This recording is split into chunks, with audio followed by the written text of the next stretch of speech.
Bismillahirrahmanirrahim. Assalamualaikum warahmatullahi wabarakatuh. Salam perubahan. Sahabat semua, tayangan baru dari Cokro TV. Nggak perlu sahabat semua tonton, saya pun nggak tonton. Kita simak saja dari beritanya. Ini diangkat oleh Hoax.id. Judulnya, Ade Armando _2. Ubaidillah jahat, busuk, dungu luar biasa. Wow. Maka di video ini kita akan buktikan bahwa yang jahat itu adalah Ade Armando, bahwa yang busuk itu adalah Ade Armando, bahwa yang dungunya luar biasa itu adalah betul Ade Armando. Kita simak beritanya. Ade Armando menguliti manuver dan motif Ubaidillah Badrun melaporkan Gibran Rakabuming Raka dan Kaisang Pangarep ke KPK dengan dugaan korupsi, kolusi dan nepotisme dan cuci uang, money laundry. Ada sanksi sih, motif Ubaidillah adalah ingin mengungkapkan kasus korupsi.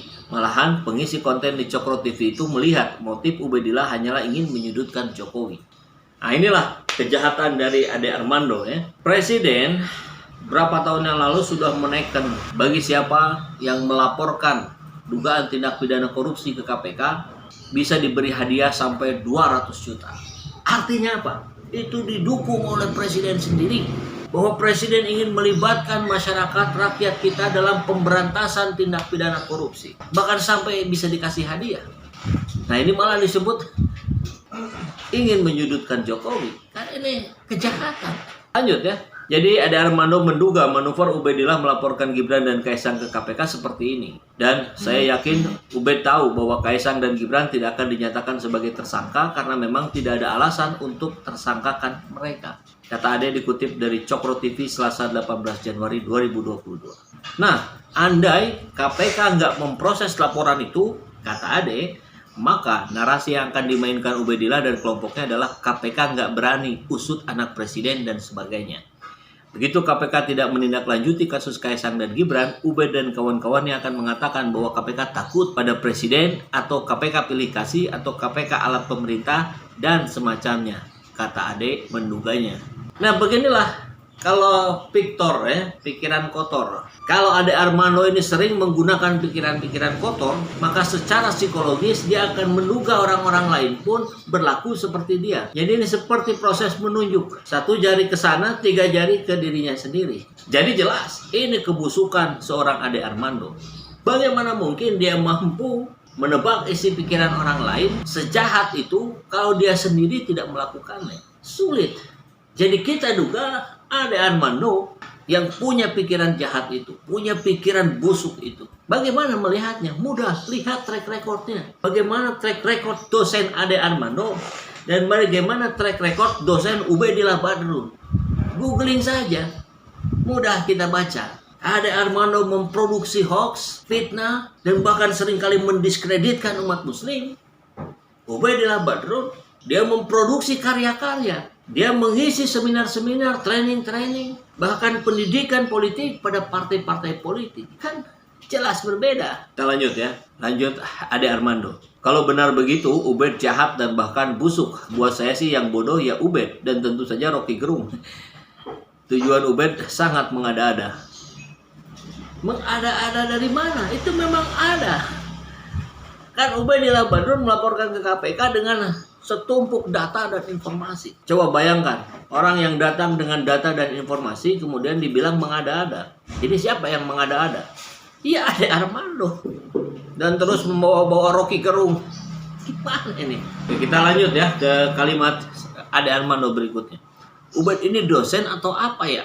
Sebagai dosen seharusnya bisa berpikir berdasarkan bukti yang benar. Data, informasi ada. Itu yang dilaporkan. Soal ini valid atau tidak, soal ini berhubungan atau tidak, kan itu fungsinya KPK. Versinya Ubaidillah Badrun ini benar. Kan begitu. Maka yang dungu luar biasa adalah Ade Armando. Terakhir, Ade menjelaskan dalam bisnis Ventura dan penyertaan modal suntikan dana ratusan juta sampai ratusan miliar itu hal yang biasa.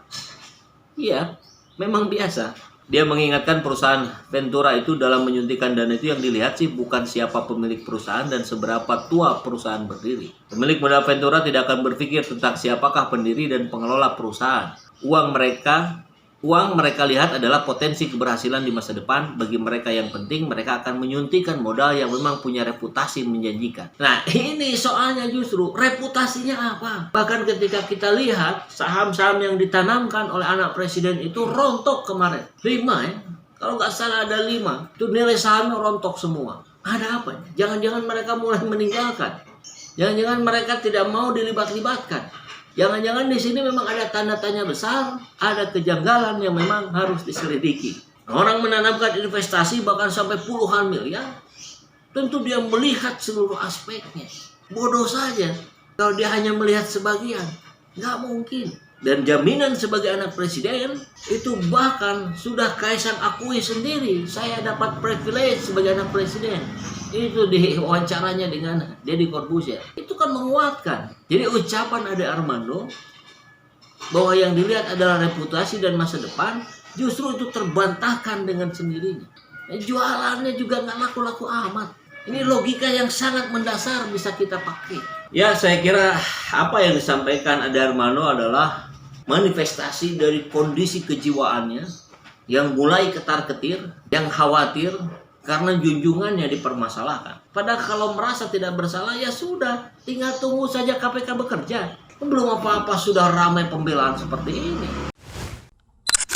Hari ini banyak masjid yang penampakannya seperti hotel ya. Tapi di sudut-sudut yang lain masih banyak masjid yang kondisinya memprihatinkan. Dengan usia yang sudah sangat lama menjadi lapuk, tidak ada biaya untuk memperbaiki. Bahkan sebagian airnya berwarna kuning, berbau. Ya, saya yakin sahabat semua pernah 1-2 kali mengalami hal tersebut. Maka dari itu kami dari Saiful Zaman Channel bekerja sama dengan Yayasan Putra Husni Indonesia untuk terus mencari data, mencari lokasi-lokasi masjid yang kondisinya masih memprihatinkan. Dan kita akan ganti berbagai kondisi yang ada di sana dengan keramik yang baru, dengan tembok yang baru, dengan cat yang baru. Bahkan jika airnya tidak memadai, berbau, berwarna dan sebagainya, maka insya Allah kita bertekad untuk membuat sumur yang baru di sana. Jadi 2 program kami hari ini adalah, yang pertama, kita akan melakukan renovasi masjid yang kita anggap tidak layak atau masih bisa ditingkatkan kebersihannya. Dan tentu program yang sudah berjalan, Akademi Dakwah Digital Indonesia. Kita masih perlu orang-orang yang mau masuk terjun ke dunia media sosial untuk mendakwahkan Islam. Karena kita lihat di media sosial banyak sekali serangan-serangan terhadap kepentingan umat Islam. Jadi bagi sahabat yang ingin membersamai kami dalam program-program YPHI, renovasi toilet masjid,